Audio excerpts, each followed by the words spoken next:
guys, what's up? I hope you guys are doing absolutely great with this. आज हम लोग chapter cell structure and function को पढ़ने वाले हैं और पढ़ के क्रैक करने वाले हैं and that also beyond NCERT for class 8। और अगर आप एक ग्रेड 9 के स्टूडेंट हो तो बेस बनाना है या फिर फंड आपका बायोलॉजी का एकदम मतलब जो आपका फाउंडेशन है उसे स्ट्रॉन्ग करना है तो ये video is absolutely for you. So hello, I am Jyoti Verma. I am here because I love to teach. Today we are going to go and beyond NCERT for chapter number 8 for grade 8 science, that is cell. ठीक है, तो let's go beyond NCERT people. अगर आप सब मेरे साथ beyond NCERT जाने के लिए तैयार हैं तो मुझे नीचे कमेंट सेक्शन में या फिर लाइव चैट में क्या लिखना है आपको, आप लोग भूले तो नहीं हो ना। #LGBN means #let's go beyond NCERT. We are going to go beyond NCERT and that's it. Now let's begin. What are the session plans? इस पूरे सेशन में हम लोग ये चीज़ें कवर करेंगे। Introduction to the topic that is very important. Basics clear कर लेंगे जो ग्रेड 8 के एनसीईआरटी में आए, बिकॉज एनसीईआरटी एकदम फाउंडेशन बना के रखना है और उसके बाद ऊपर से थोड़ी बिल्डिंग खड़ी करनी हम लोग स्टार्ट करेंगे एक एक ब्रेक डाल करके। ठीक है, देन प्रोकैरियोट्स एंड यूकैरियोट्स के बारे में पढ़ेंगे, plasma membrane, movement of substances around plasma membrane, और फिर कुछ क्वेश्चन सॉल्व करेंगे जो कि सबसे ज़्यादा इंपॉर्टेंट होने वाला है। तो ये वाला पोर्शन मिस मत करना। 5 क्वेश्चन होंगे हमारे सामने और 5 के 5 क्वेश्चंस बहुत इंपॉर्टेंट होंगे और बाकी के जो टॉपिक्स दिख रहे हैं आपको जो हाईलाइट नहीं है ये सेशन नंबर 2 सेशन या फिर सेशन नंबर 3 इनके टॉपिक्स हैं। ठीक है, तो आगे के सेशंस में हम लोग इन्हें करेंगे। तो बेसिक्स की बात करते हैं तो सबसे पहले इंट्रोडक्शन टू द चैप्टर। तो क्या है सेल्स? नथिंग यार, cell is basic structural unit and fundamental unit of life. मतलब क्या है कि ये पूरी आपकी एक बिल्डिंग है। ठीक है, वो हर एक बिल्डिंग किस चीज़ों से बनी होगी? बिल्डिंग बनी होगी आपकी ब्रिक्स से। अच्छा, ब्रिक्स से बनी होगी तो ब्रिक्स के कुछ ऑर्गेनाइजेशंस लगे होंगे, मतलब क्या किया होगा कि 4 ब्रिक्स यहाँ पे ऐसे करके डाली होगी। Wait, I will draw this. ठीक है, 4 ऑर्गेनाइजेशन मतलब क्या है कि ये 4 ब्रिक्स ऐसे डाली पहले, है ना। जो मेसन अंकल थे जिन्होंने पूरा बिल्डिंग बनाया है उन्होंने क्या करा कि पूरा ऐसे 4 ब्रिक्स डाले। फिर क्या किया उन्होंने, सेम पैटर्न को फॉलो किया और पूरी की पूरी बिल्डिंग 4-4 ब्रिक्स करके बनाए। तो ये जो 4 ब्रिक्स का पूरा सेट बनाया है इसको क्या बोलते हैं जानते हो? इन साइंटिफिक लैंग्वेज मतलब बायो की लैंग्वेज में आप इसको बोलोगे, इन 4 ब्रिक्स के सेट को ऑर्गन सिस्टम, इनको बोलोगे आप ऑर्गन सिस्टम। कैसा भी आप सेट बना रहे हो, ठीक है, उसको बोला जाता है ऑर्गन सिस्टम। ठीक है, ऑर्गन सिस्टम। आज माउस नहीं अच्छे से वर्क कर रहा। नेक्स्ट, अब यार ये जो 4 ब्रिक्स बना है, 4 ब्रिक्स से एक सेट बना है मतलब एक ऑर्गन सिस्टम बना है, तो क्या करेंगे मेसन अंकल जानते हो? ऐसे ढेर सारे ऑर्गन सिस्टम्स बना देंगे, मतलब ऐसे ढेर सारे ऑर्गेनाइजेशंस बना देंगे 4-4 ब्रिक्स के और फिर पूरी बिल्डिंग खड़ी करेंगे। तो ढेर सारे ऑर्गन सिस्टम्स से बनी आपकी बिल्डिंग। अब जो बिल्डिंग है, हम लोग एक बहुत प्यारा एग्जाम्पल देख रहे हैं तो ध्यान से, जो बिल्डिंग है वो है आपका एक ऑर्गेनिज्म। जो बिल्डिंग है पीपल वो आपका एक ऑर्गेनिज्म है। ठीक है, एक ऑर्गेनिज्म को हम लोग यहाँ पे एक बिल्डिंग बोलेंगे। अब बिल्डिंग है, एक ऑर्गेनिज्म है। नेक्स्ट क्या है, और हमारा जो ये एक 4 सेट का है ना, हमारा ब्रिक्स से ऑर्गेनाइजेशन जो बनाया है, एक अच्छा सा सेट बनाया है, वो पूरा का पूरा सेट एक ऑर्गन सिस्टम है। ठीक है, वो एक ऑर्गन सिस्टम है, ऑर्गन सिस्टम।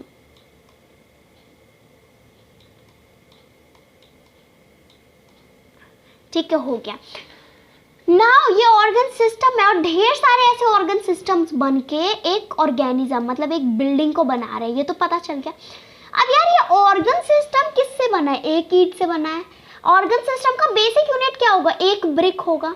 अब ये एक ब्रिक जो है ना, एक ब्रिक जो आपके बिल्डिंग में होता है ना, वो आपको एक ऑर्गन है, एक ऑर्गन आपका एक ब्रिक है। डू नॉट वरी, आगे भी कुछ एग्जाम्पल्स हम लोग देखेंगे इसके। तो एक ब्रिक जो है ना आपका एक ऑर्गन बन रहा है और फिर वो जो एक ब्रिक, एक पार्टिकल, एक एटम से जो बना है ना, उस एक एटम, उस एक पार्टिकल को, ईच पार्टिकल इन दैट, उसको क्या बोलेंगे जानते हो? सेल्स। सेल एकदम सबसे ज़्यादा जो बेसिक होते हैं ना वो आपके सेल्स होते हैं। काफ़ी ज़्यादा बुक्स में एग्जांपल्स भी दी होती हैं कि एक ब्रिक जो है उसको आप सेल की तरह रेप्लिकेट कर सकते हो। तो हम लोगों ने यहाँ पे कुछ अलग सा यूज़ किया है आज के सेशन में, राइट पीपल। तो ये हमने यूज़ किया है। तो जो बिल्डिंग है पूरी की पूरी एक ऑर्गेनिज्म है, मतलब कि आप एक ऑर्गेनिज्म जो ऑर्गन सिस्टम से बना हुआ है। अब एक ऑर्गेनिज्म ढेर सारे ऑर्गन सिस्टम से बनता है, digestive system, circulatory system, nervous system, ढेर सारे ऑर्गन सिस्टम। अब हर एक ऑर्गन सिस्टम ले लो, चलो एग्जांपल में डाइजेस्टिव सिस्टम, ठीक है। हर एक ऑर्गन सिस्टम आपके कुछ ऑर्गन से बने हैं, मतलब एक एक ऑर्गेनाइजेशन एक एक ब्रिक से बना है। तो उस एक एक ब्रिक का आपका डाइजेस्टिव सिस्टम किस किस ब्रिक से बना है। डाइजेस्टिव सिस्टम में कौन कौन से आपका ऑर्गन इन्वॉल्व है, आपके इंटेस्टाइन, स्टमक, बक्कल कैविटी, तो वो सारे आपका एक एक ब्रिक है। और फिर एक एक जो वो है वो एक एक जो सेल्स से बने हैं ना, एक एक सेल्स से बने हैं ना, एक एक पार्टिकल, उसको बोलते हैं आपका सेल। एक एक पार्टिकल, एक एक एटम, वो आपका सेल हो गया, ठीक है, वो आपका सेल हो गया। तो ये आपका this is what your cell is. एकदम सबसे ज़्यादा बेसिक जो आपको स्ट्रक्चर दे रहा है, स्ट्रक्चरल इसीलिए हम लोग बुला रहे हैं, because that is giving you the structure, the entire structure.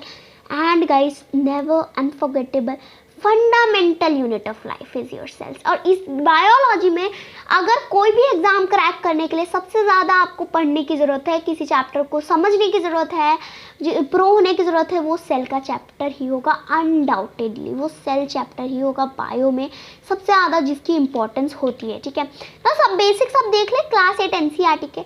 तो डिस्कवरी कैसी हुई थी, तो डिस्कवरी हुई थी रॉबर्ट हुक सर ने करी थी, ठीक है। रॉबर्ट हुक सर ने डिस्कवरी करी थी। कैसे डिस्कवरी करी थी, what did he do was, you know, एक बार उन्होंने कॉक सेल्स लिए थे, कॉर्क सेल्स देखे थे, लिए नहीं थे, कॉक सेल्स देखे थे, ठीक है। कैसे देख लिए थे अब, तो he invented he not invented, of course he made a microscope himself for him, and through that microscope he was observing the bark of a tree, the cork of a tree, ठीक है।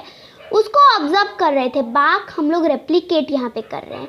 अब उसको observe कर रहे थे तो उन्होंने देखा ना कि हनी ड्यू जैसे पार्टिकल्स, हनी ड्यू जैसे पार्टिकल्स मतलब क्या कि आप आपके कुछ इस तरह से, while my mouse is not working very clearly right now, तो अभी मैं अच्छे से ड्रॉ नहीं कर सकती, बट फिर भी देखो कुछ इस तरह से ये आपके पार्टिकल्स थे, ठीक है। इस तरह से कुछ आपके पार्टिकल्स थे जो पूरा एक पूरा उसने एक स्ट्रक्चर बनाया हुआ था, पूरा एक स्ट्रक्चर बनाया हुआ था, वो था कॉर्क, आपका बार्क जो पूरा कॉर्क था। उन्होंने कॉर्क सेल्स ऑब्जर्व करे थे। अब ये जो सेल्स थे वो कौन कौन से सेल्स थे जानते हो, डेड सेल्स थे, पूरे के पूरे सारे के सारे डेड सेल्स थे। उन्होंने स्टार्टिंग में डेड सेल्स ऑब्जर्व करी थी। तो यही था कि उन्होंने 1665 में ये डिस्कवर किया था कि हाँ, हर एक जो बंदा होता है, हम लोग जो हैं भाई लोग सारे, हम लोग इस सेल्स से बने। उन्होंने डेड सेल्स ऑब्जर्व किए, उसके बाद फिर ये आगे बढ़ी हमारी सेल थियोरी, जो कि आप क्लास 9 में आगे की सेल थियोरी पढ़ने वाले हैं। नाउ टिश्यू क्या होता है, अब यार बहुत सारे सेल्स जब एक साथ मिल जाते हैं ना, जब क्या होता है कि बहुत सारे सेल्स एक साथ मिल जाते हैं, ढेर सारे सेल्स जब एक साथ आ जाते, छोटे छोटे छोटे छोटे छोटे ढेर सारे सेल्स एक साथ आ जाते हैं, तो वो एक साथ बन के टिश्यू बनाते हैं पीपल। वो एक साथ बन के एक टिश्यू बना रहे हैं, ठीक है, वो एक साथ बन के एक टिश्यू बना रहे हैं।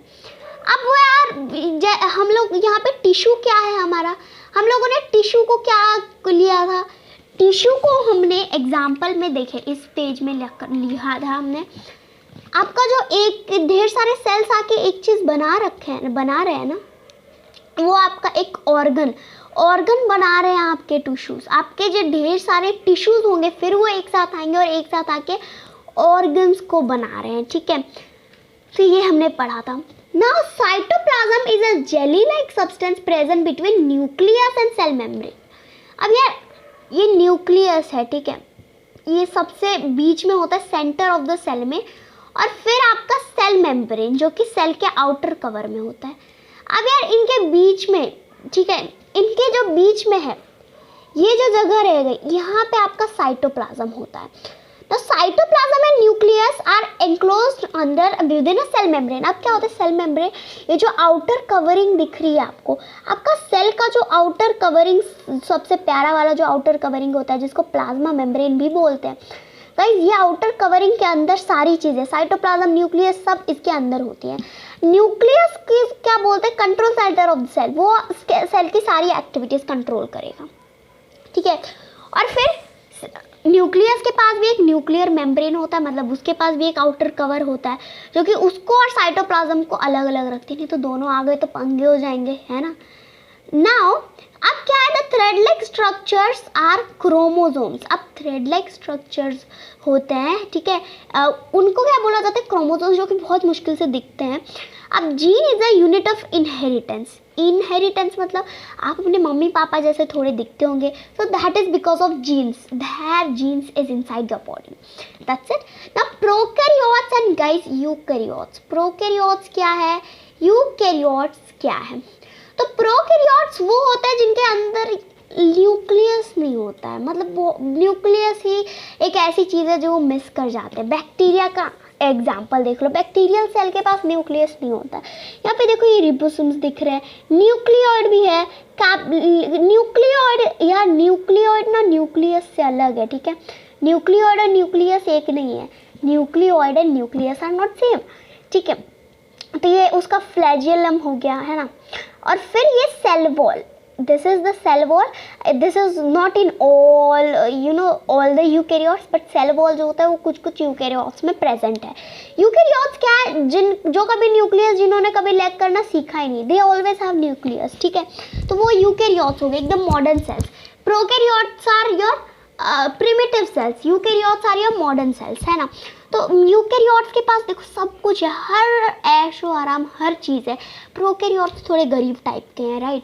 तो अब प्लाज्मा मेम्ब्रेन के बारे में पढ़ाई शुरू करते हैं, जो कि सबसे ज़्यादा इम्पॉर्टेंट है आज के सेशन में, क्योंकि हम लोगों को बियॉन्ड एनसीईआरटी भी तो जाना है। तो यार ये देखो, ये आपका एक सेल का मैंने दिखाया, आपके एक सेल में क्या होता है, दो चीज़ें बहुत इंपॉर्टेंट पढ़नी होती है, सेल वॉल, ठीक है, सेल वॉल बचा party, and with that plasma membrane या फिर सेल मेम्ब्रेन, दोनों सेम है, ठीक है, never get confuse, plasma membrane cell membrane दोनों सेम है। तो ये दो चीज़ें होती है। तो आपका जो आउटर कवरिंग होता है, आपका एक सेल है, तो सेल का पहले एक आउटर लेयर होगा, आउट में कुछ होगा, ठीक है, तो वो जो आउटर कवरिंग होता है वो आपके सेल वॉल और प्लाज्मा मेम्ब्रेन होता है। अब सेल वॉल जो होता है वो सिर्फ प्लांट्स में प्रेजेंट होता है। प्लांट्स में क्या होता है, सिर्फ और सिर्फ सेल वॉल, ठीक है, सिर्फ और सिर्फ सेल वॉल, मतलब सिर्फ प्लांट्स में सेल वॉल होता है, प्लांट्स में सेल वॉल होता है। इसका ये मतलब नहीं है कि प्लांट्स में अगर सेल वॉल होता है तो प्लांट में सेल मेम्ब्रेन नहीं होगा, प्लांट में सेल मेम्ब्रेन भी होता है, मतलब उनके पास तो डबल डबल लेयर्स आ गई, उनके पास तो डबल डबल लेयर्स आ गई, ठीक है। तो उनके पास ना सब होते हैं, उनके पास सेल मेम्ब्रेन भी है, सेल वॉल भी है। तो ह्यूमन्स ही लैग कर जाते हैं, ह्यूमन्स जो है हम ह्यूमन्स जो है वो लैग कर जाते हैं, क्योंकि देखो ह्यूमन्स के पास क्या है कि अगर ह्यूमन्स के पास सेल वॉल नहीं है लेकिन सेल मेम्ब्रेन है, या देखो एनिमल सेल, हम लोग एनिमल्स हैं, right, we have, what do we have, we have cell membrane, we even have cell membrane, we do not have cell wall, ठीक है, सेल वॉल हमारे पास नहीं है, बट सेल मेम्ब्रेन हमारे पास अच्छे तरीके से पॉसिबली में है, मतलब हमारे अंदर प्रेजेंट है। तो ये चीज़, ये डिफरेंस होती है main plant cell and animal cell में, तो ये डिफरेंस को हमेशा याद रखना। तो ये जो आउटर कवरिंग होती है ना, इसको हम पढ़ेंगे। अब सेल मेम्ब्रेन क्या करेगी, वो जो अंदर की चीज़ है उनको बाहर से सेपरेट रखेगी। It is porous and allows the movement of substances. अब वो that is selectively permeable guys, your plasma membrane it is selectively permeable. मतलब क्या होता है कि वो चीज़ों को चुन चुन के बोलती है कि आई विल फर्स्ट सिलेक्ट किन लोगों को अंदर आना है, उनको ही मैं अंदर आने दूंगी, हर कोई अंदर नहीं आ सकता, we are not free sitting here, ठीक है। अब डिफ्यूजन एंड ऑस्मोसिस भी ऐसा ही प्रोसेस है। ऑस्मोसिस क्या है, सॉल्वेंट पार्टिकल्स जब मूव कर रही हैं ऐसे सेमी परमिएबल मेम्ब्रेन जो कि आपका हो गया। अब डिफ्यूजन में क्या हो रहा है कि पार्टिकल्स मूव तो कर रहे but from a higher concentration to lower concentration, ठीक है, higher concentration to a lower concentration. Now guys let's have a quick check up. तो सबसे पहला question, which of the following is not present in prokaryotes. इन सब में से prokaryotes में क्या प्रेजेंट नहीं होता है? न्यूक्लियोइड प्रेजेंट नहीं होता है, सेल मेम्ब्रेन प्रेजेंट नहीं होता, न्यूक्लियस नहीं होता, या फिर all of the above. So guys nucleus prokaryotes में नहीं होता है. Rest of the answers are wrong absolutely. Now cytoplasm में nucleus are enclosed within, किन के अंदर होते हैं यार ये दो चीजें? प्लाज्मा मेम्ब्रेन, सेल वॉल, या ऑल ऑफ द अबव. तो correct answer is all of the above. क्यों?